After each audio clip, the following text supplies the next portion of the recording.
말씀 위해서 기도하겠습니다. 사랑과 은혜가 풍성하신 하나님 아버지, 이 시간 우리들이 기록된 하나님 말씀을 읽으며 보며 들었습니다.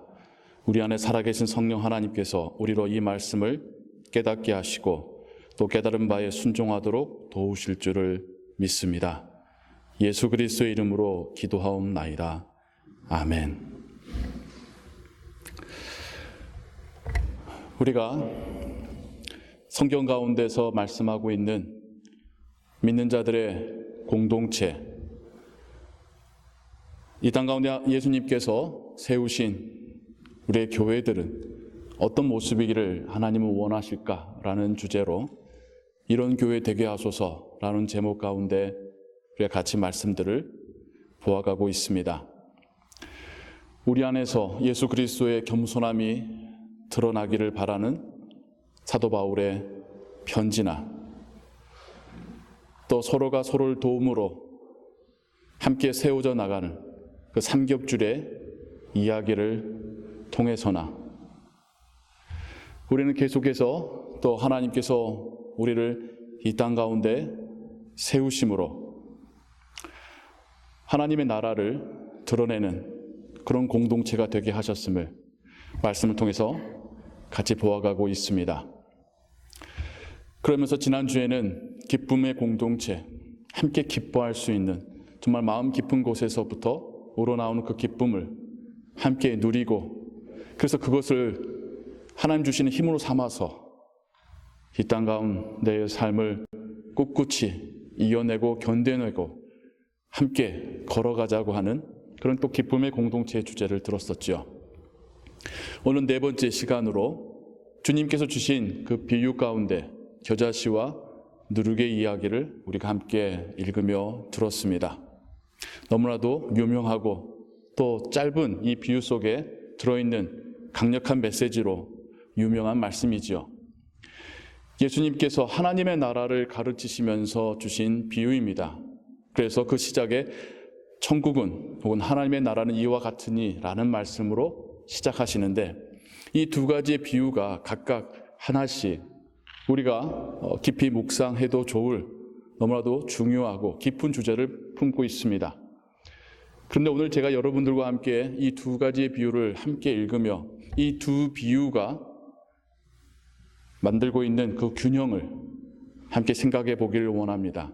그리고 그 두 비유 속에 담겨져 있는 예수님께서 말씀하시는 하나님의 나라가 또 이 땅 가운데 제자들로 통해서 세워져 갈 그 교회라는 모습으로 더 들어가서 우리 각자가 성령의 전이 되어서 하나님의 자녀로서 그런 모습들이 우리를 통해 어떻게 드러나게 되는지를 함께 살펴보기를 원합니다.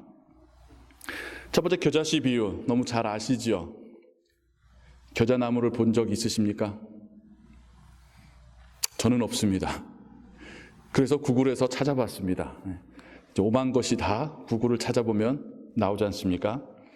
예전에는 아이들이 궁금하면 엄마 아빠한테 이거 왜 그래? 라고 물었었는데 이제는 아이들이 궁금하면 구글을 찾아봅니다.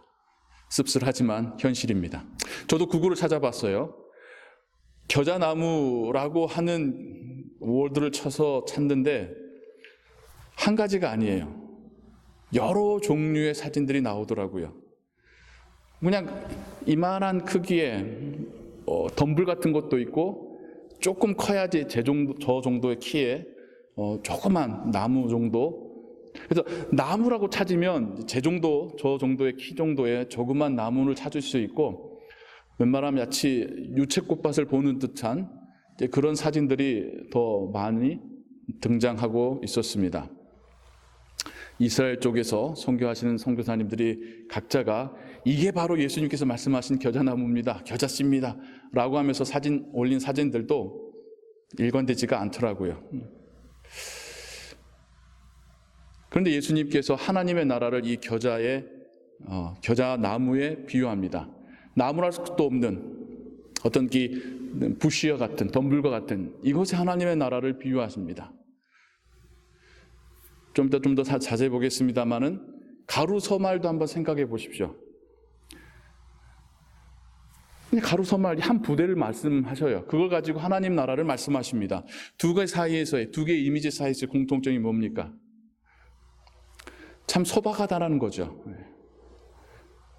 조그만 겨자 덤불이던 아니면 가루서말의 한 포대던 예수님께서 그 크고 웅장하시고 영광스러운 하나님의 나라를 설명하시는데 사용하시는 이미지가 참 소박하더라는 게 이 두 가지의 비유를 통해서 우리의 공통적으로 보게 되는 이미지입니다. 그러면서 예수님께서 이 겨자씨의 비유를 통하여서 이 조그만 바람에 훅 불면 날아갈 이 씨가 심겨져서 풀보다 커지더니 나무가 되어서 새들이 그 가지에 쉬더라, 깃들이더라 라는 말씀으로 하나님의 나라를 설명하십니다. 하나님의 나라가 새들이 와서 쉴 수 있는 겨자 나무랍니다. 이건 어떤 의미일까요? 하나님의 나라의 역할적인, 기능적인 혹은 어떤 측면, 어떤 외적인 측면에서의 모습이 크고 웅장하고 화려하고 파워풀하고 압도적인 모습이 아니라 소박한 모습 가운데 찾아와서 쉴 수 있는, 쉼을 얻을 수 있는 그런 겨자나무로 하나님의 나라를 비유하고 계십니다. 구약에 보면 예루살렘 성전에 대하여서 참 크고 웅장하게 표현하는 그 구약의 표현들이 있습니다. 그거는 그때 당시 이스라엘 사람들 눈에 비추기에 그렇게 비추었을 겁니다. 그 성전이 영광스러울 수 있는 이유는 그 크기나 그걸 만든 재질에 달려있는 것이 아니라 하나님의 영광이 그들 가운데 함께 계셨기 때문이겠죠. 고고학자들이 연구를 해보고 또 자료를 분석해 보면 그 당대에 예루살렘 성전이 그 어떤 나라의 성전보다 크고 화려하고 멋있었던 건 아닙니다. 그리스와 로마에 더 큰 신전들과 왕궁들이 있었고요. 바벨로니아든 심지어 아시아에 있는 중국에서든 크기로 놓고 본다면 예루살렘 성전이 압도적으로 크고 아름다운 건 아니었습니다. 그러나 그게 영광스러울 수 있었던 이유는 하나님이 그곳에 함께 계셨기 때문이죠. 우리가 교회의 성장을 생각할 때에 외적인 크기의 성장에 쉽게 우리의 생각이 머물곤 합니다. 교회 건물이 커지고 더 많은 사람들이 찾아오고 또 그 안에서 할 수 있는 일들의 규모가 커지고 그러면 성도님들도 그렇게 찾아오는 분들, 함께 예배하는 분들이 많아질수록 우리 교회 성장한다 라고 생각하시고 또 그러기를 바라시고요. 제가 방문했었던 어떤 교회에 본당 앞쪽에 저런 식으로 배너가 하나 붙어 있더라고요. 배너에 어떻게 써져 있었냐면 30개의 나라에 300명의 선교사님을 3,000개의 교회로. 무슨 말씀인지 쉽게 이해하실 수 있겠죠. 예. 같은 단어와 같은 숫자와 또 공을 하나씩 더 추가하면서 30개의 나라에 300명의 선교사님을 파송해서 거기서 3,000개의 교회를 세우겠다. 교회는 우리 교회 중에서 나이스입니다. 참 대단하다. 네. 그래서 끝나고 또 나중에 성도님들과 교제하면서 저 배너 저거 무슨 뜻입니까? 저게 교회의 비전이고 어떤 스테이트먼트입니까? 아니 목사님 비전인데요. 제가 들은 이야기는 그거였어요. 아니요, 목사님 비전인데요. 그것에 대해서 공감하고 있는 성도님들, 그걸 위해서 함께 일하겠다는 성도님들을 제가 찾기가 힘들었습니다. 이 이야기를 왜 하냐면요. 저도 한 사람의 목회자로서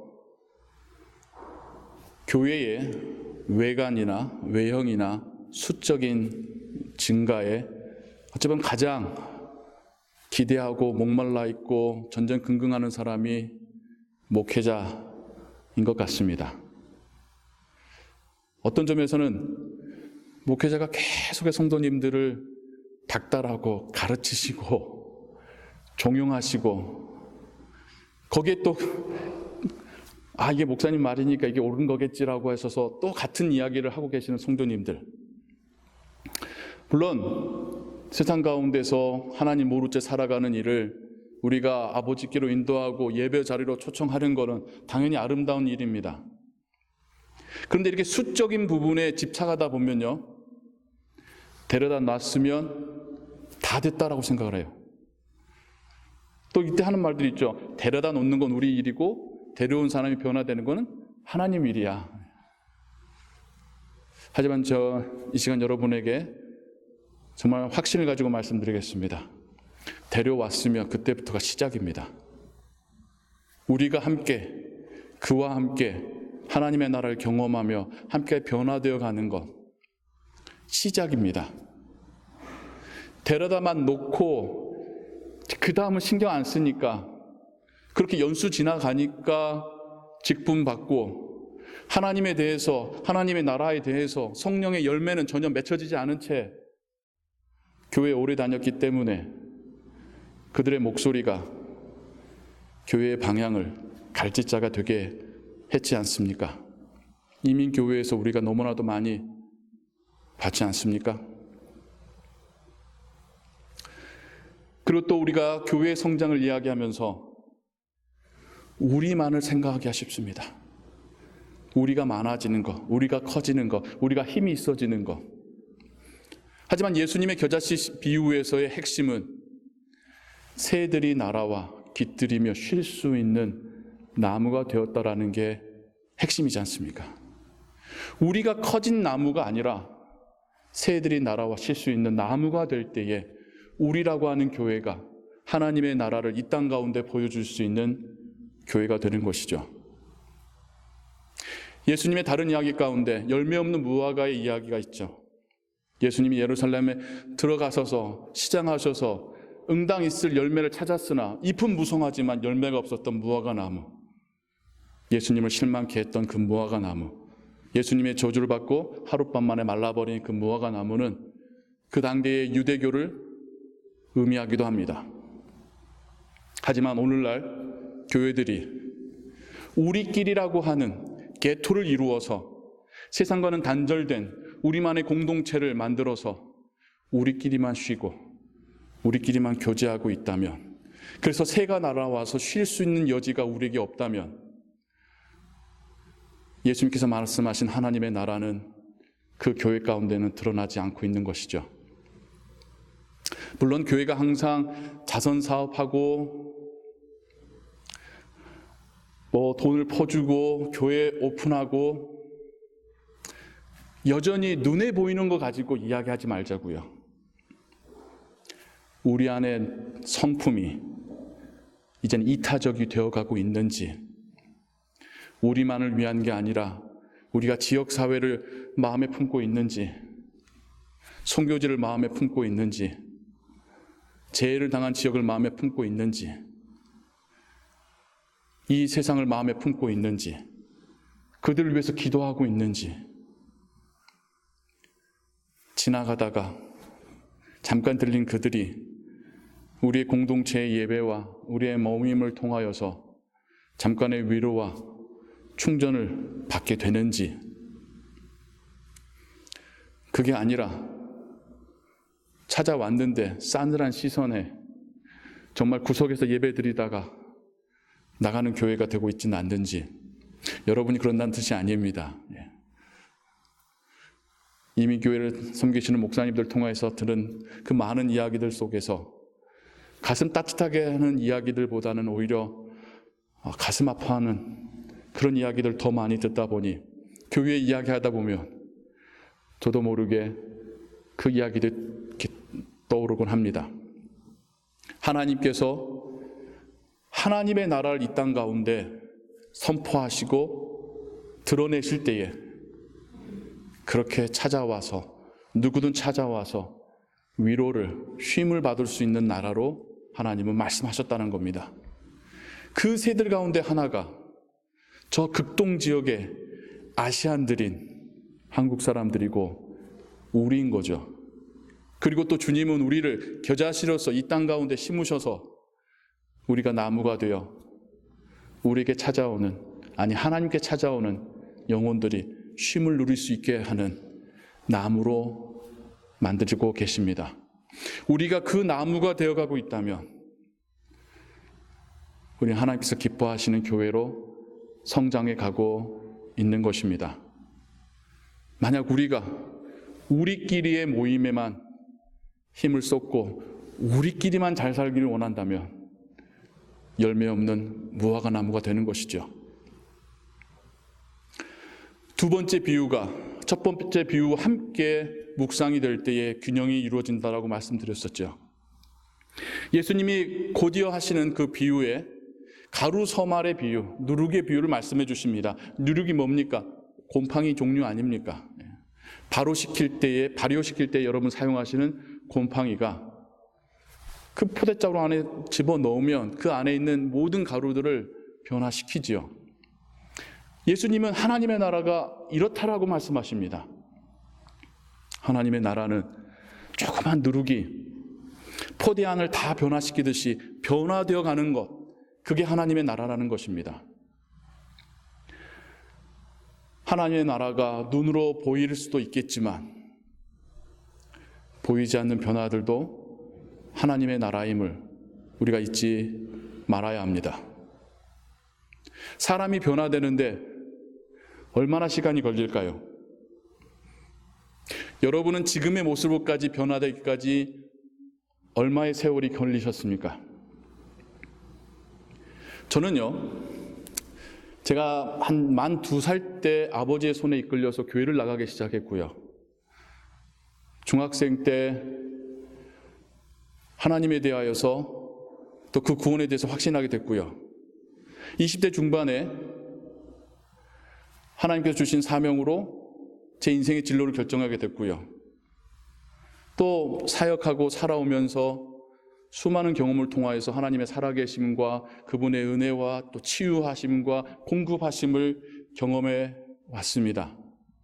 그럼에도 불구하고 저는 여전히 변화되어 가는 중입니다. 여전히 제 안에 다 변화되지 못한 모습들이 있음을 하나님 앞에서 고백합니다. 그런데 여러분들께 드리고 싶은 이야기는 그 40년이 넘는 세월 동안에 계속해서 하나님은 저를 변화시켜 가셨다라는 거죠. 그건 여러분에게도 똑같을 줄로 믿습니다. 여러분들도 지금 이 팬데믹 기간 중에도 하나님을 놓지 않고 예배할 수 있는 이 모습에 오기까지 얼마나 많은 세월이 걸리셨습니까? 그렇죠. 그런데 왜 교회에 와서 몇 번 예배드리면 사람이 변화될 것으로 조급하게 생각하십니까? 안 그렇습니까? 우리도 변화되는데 이렇게 세월이 오래 걸렸는데 우리는 사람 데려다 놓기만 하면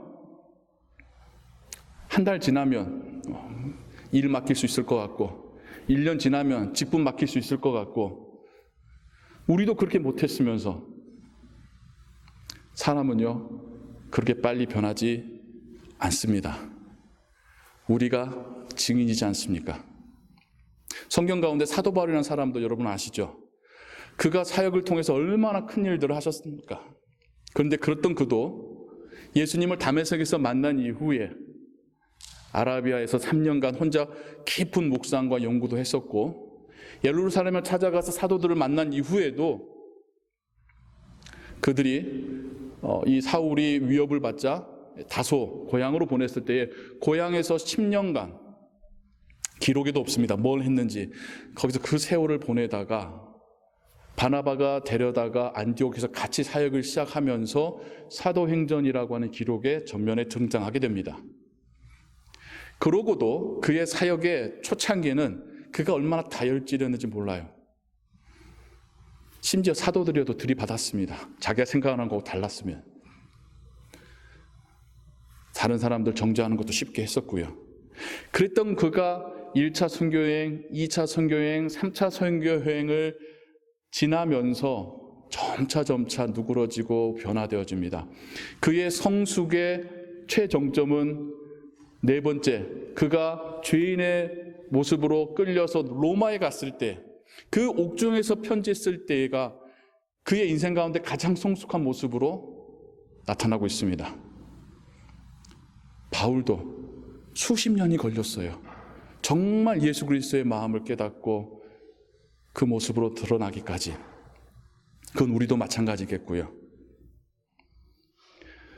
교회 이야기하면서 이 이야기를 왜 말씀드리냐면, 교회는 그런 변화가 교회가 살아있다라는 증거입니다.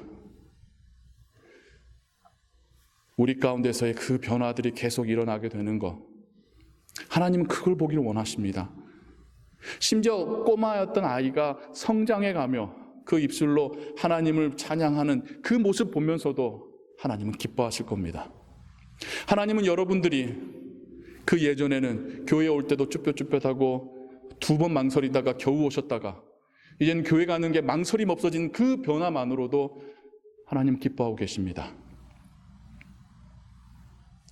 겨자씨 비유에서의 의미처럼 이기적이고 개인적이었던 우리가 이타적인 모습으로 이 세상 가운데 드러나는 그 모습으로도 하나님은 기뻐하십니다. 그러면 여전히 하나님 눈에는, 그러나 우리는 여전히 성숙되어져 가는 과정이겠죠. 어떤 성도님이 그런 말씀을 하시더라고요. 저는 교회를 이렇게 오래 다녔는데 왜 이렇게 변하지 않는가 모르겠습니다. 한편으로는 겸손한 마음이실 테고, 또 한편으로는 여전히 세상에서의 어떤 욕망과 죄와 하나님 말씀 사이에서의 이 줄다리기, 자기 안에서 일어나고 있는 그 갈등들에 대한 표현이었겠죠. 제 입장에서는 그걸 고민하는 것만으로도 하나님 보실 때는 예전보다 더 변화되고 성숙된 것이고, 그러기에 또 하나님을 기쁘시게 하고 있을 거라고 저는 믿습니다. 사람은 짧은 기간에 바뀌지 않습니다. 그러니까 우리가 하는 말 있잖아요. 사람 안 변해. 짧은 기간 놓고 보면 안 변하죠. 하지만 긴 시간을 놓고 보면 우리가 살아있는 한, 하나님께서 살아계시는 한 우리는 변화되어 가고 있습니다. 우리의 교회도 마찬가지고요. 그게 하나님께서 우리를 통하여, 우리라는 공동체와 우리 각각의 하나님의 자녀들을 통하여 이 세상 가운데 만들어 가시는 하나님의 나라입니다. 이 두 가지의 비유를 통하여 여러분들과 함께 나누고 싶은 마지막 이야기는 이겁니다. 우리가 교회를 바라볼 때에 겨자씨와 누룩처럼 보자는 겁니다. 우리만을 위한 교회가 아니라 우리를 통해서 하나님이 다른 이들을 돌보실 수 있는 교회, 수적으로 증가하는 것에 대한 기대가 아니라 우리가 각자가 변화되어 가는 것이 하나님을 향한 예배고 찬양이라고 하는 것을 기억하는 교회, 우리 가운데 있는 여전히 나도 부족하고 저 사람도 부족한데 우리가 서로가 서로를 성장하게끔, 성숙되어지게끔 돕고 기도하고 섬기고 협력하는 그런 교회 되기를, 그런 우리 교회를 통하여 하나님께서 영광 받으시고, 또 그런 우리 교회를 통하여 하나님께서 세상 가운데 지쳐있는 영혼들이 나라 들어와 쉼을 누리게 할 수 있는 그런 교회 되기를 소원합니다. 기도하겠습니다.